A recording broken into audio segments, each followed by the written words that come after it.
Howdy folks, happy weekend. Jarek Cyphus, aka Sagard & Con here. Welcome back to a moment in cyberspace.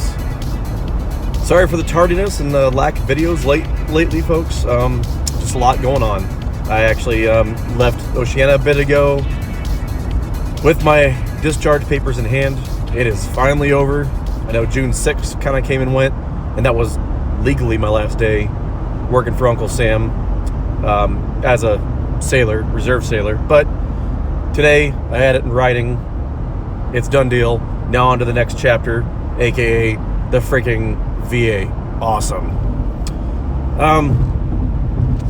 I kind of like this format because it's a little bit more candid with me driving home, just kind of giving me something to clear my mind after working, getting back to work. You know, I went back to work this week. It's been pretty busy. We're going to be doing a lot of catch up on stuff. So my streaming content may, for short term, be a little inconsistent. My videos may stick to the short and sweet, this a moment in cyberspace format, just because it'll be easier to throw together something that I just quickly record on my phone while in the car. Time management, you know what I mean? You know, I'm not doing anything else except driving, so I might as well talk to y'all and catch up with everyone who's following me on, whether it's Galaxies or on Patreon or here on YouTube or on Twitch. I'm trying to have a bit of a multi-platform here. Sorry, I'm done with the rant. My apologies. But speaking of Star Wars Galaxies, for those who followed me on Twitch, y'all know by now, ILM aside, the streams for SWG are going pretty well, so I'm going to keep doing that. And I would like to try and do somewhat of a cooperative stream somewhere down the line with folks like Ichu, Rorash, Venomous, and all those fine folks, and have a collaborative stream at some point, because I think it would just be fun if we all do a group event someday together. And I think that might provide a unique spin on entertainment that you just don't get with a single streamer. Star Trek Online, I'm still going to do here and there, maybe once in a while. But recently I was on the verge of uninstalling it because of the way they handled the Discovery era Constitution in D7. For those who play Star Trek Online, you already know there are two types of lottery. There's the lockboxes that drop seasonally, and you have the R&D, Research and Development Promotion Packs. The R&D packs are arguably more expensive per unit, and although they typically have about 100 to 1 drop chance for a tier 6 ship, and lockboxes 125 to 1 or so, the problem is the lockboxes are a lot cheaper than the R&D components. So they took two of the most coveted and most requested ships in Star Trek history and made them the rarest and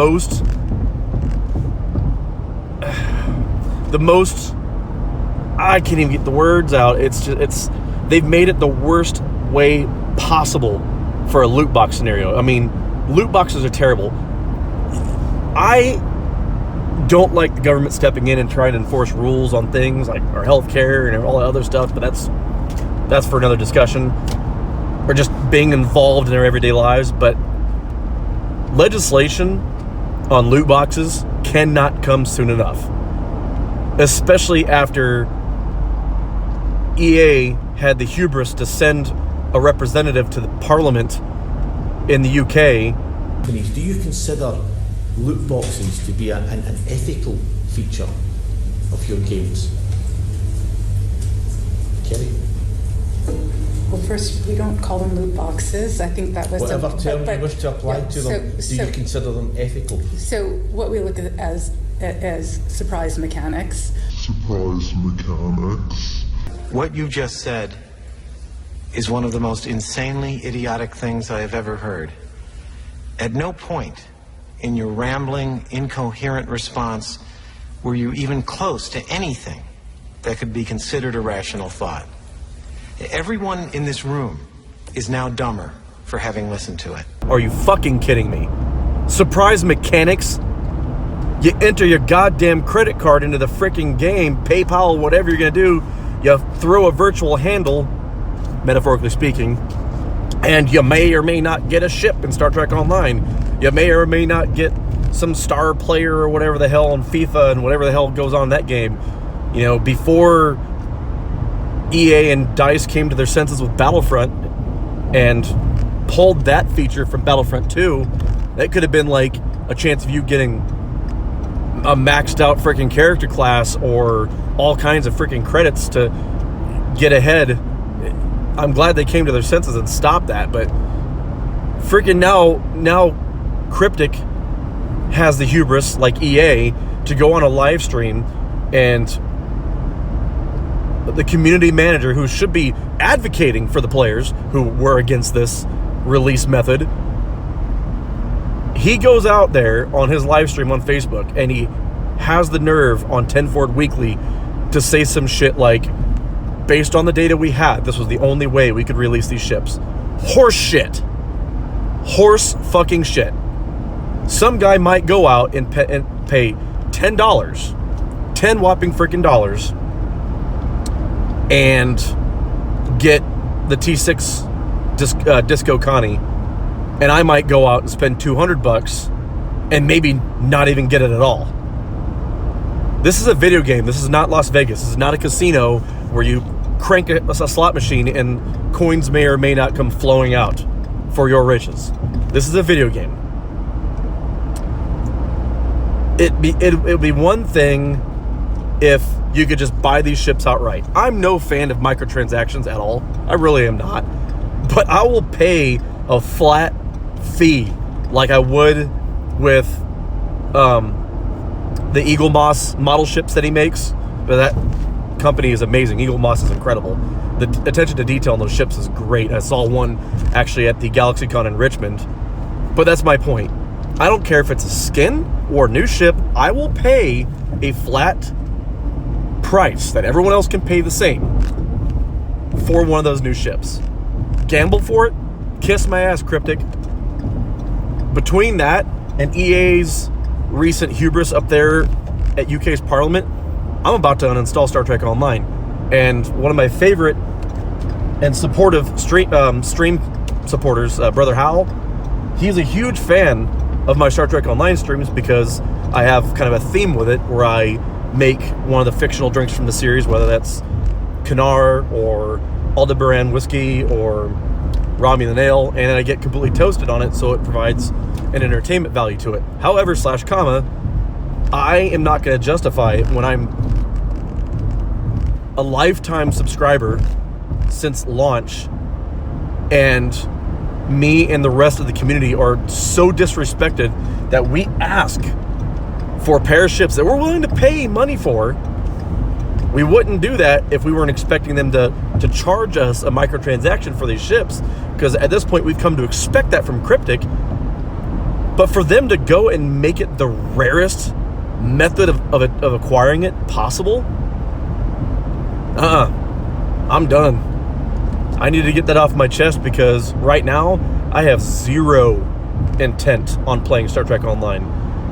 I'm about 99% ready when I get to my house, because I already feel like shit and been kind of queasy all week. So, well, not all week, but all day. I'm about to just sit down at my computer and uninstall the damn thing and make room for another game that doesn't treat their freaking players like shit. And that's just how I feel about that. Sorry to say it, that's just the way it is. Oh, God. Sorry if this video seemed really angry. It's been something I've wanted to talk about for a while. It's a problem I have with the industry. I hate microtransactions. And as Young Ya would put it, egregious monetization. And Cryptic, as has already been said by a couple tweeters and a couple folks on Reddit, Cryptic has gone too far this time. And so has EA, for that matter. Cryptic's just lucky that the spotlight is on EA, and the legislation seems to be specifically targeting their loot box mechanics in games like FIFA and Battlefield and almost Battlefront. You know, even Destiny 2 is not that bad. It's all cosmetics at this point. And really, that's the way it should be in all games. It should be cosmetics. I get it, okay? But it's not. Star Trek Online still has a subscription model. Its players should not be treated the way they are. I get it. If you want to do that to free-to-play players who've never bought Star Trek Online and are playing it for completely free, I get it, because then you're entering the mechanics of like a mobile game. But to do that to paying customers, subscribed customers, kiss my ass, Cryptic. Fuck right off. You can go and burn in the pile that EA will soon join when the law comes after you. Sorry, but things are about to change, and good riddance to bad rubbish. Sorry, and again, sorry for the angry, somewhat rant-filled video. I will, now that I've got this out of my system, I'm pretty much done with it. I'm not going to revisit topics like this like some of the other YouTubers do. I leave that to them because I don't like stealing people's thunder. And you know what? I love videos like the Angry Joe Show and Yang Yeah. I'm a huge Yang Yeah fan, so I'm not going to be taking any of their material and parroting what they're saying because they do it far better than I ever will. I'm just offering a very candid opinion and letting y'all come along for the ride. So once again, this has been a moment in Cyphus space. Good format to stick with for right now because it's good on time management and it doesn't take a lot of time out of my day or yours because I can try to keep all the videos under 15 minutes. So I will try to do another one this coming week as work kind of stabilizes and things get back to normal. And stream schedule is going to be kind of iffy. I'm not going to have a stream this coming Thursday. I did not have one this past Thursday. I kind of took a break because, again, work. But I will be doing a stream hopefully Sunday night and another stream on Tuesday. If y'all have any recommendations for what you want to see on Twitch, I have a lot of games. So, you know, if you've looked at my stream history, take a look at what I've played, or ask me about a game that I may or may not have, I'm willing to stream whatever y'all want to watch. So if y'all want more Star Wars Galaxies, I'll keep playing that. It's my favorite game, so I'm not putting that down. I mean, duh, Mandalorian. So I'll catch y'all next time. Check out links below in the description. I'm going to put some stuff down there that kind of allude to what we talked about in this video today, as well as some stuff to look forward to in the future. Guardian Con's still going on with the St. Jude's fundraiser. By all means, donate. Even if you can only give $5, that pays for a surgical mask. So a surgical mask that could change or even save a child's life. Likewise, you can donate to CHKD and, of course, my one veteran support group, Wounded Warrior Project. I'll have more in the future. I'm kind of building a bit of a platform for some fundraisers that I want to start doing over the summer, combined with my YouTubing and streaming on Twitch. So stay tuned to this channel. If you want more of my content and you want to help drive the future of what I'm putting out here on YouTube, on Patreon, and on Twitch, leave me a like, leave me a subscribe, and by all means support me on Patreon. I appreciate every little bit. Every little bit helps. Every little bit helps improve the format of this channel. So thank you all again, and I'll catch you all next time. Jarek Cyphus, signing out.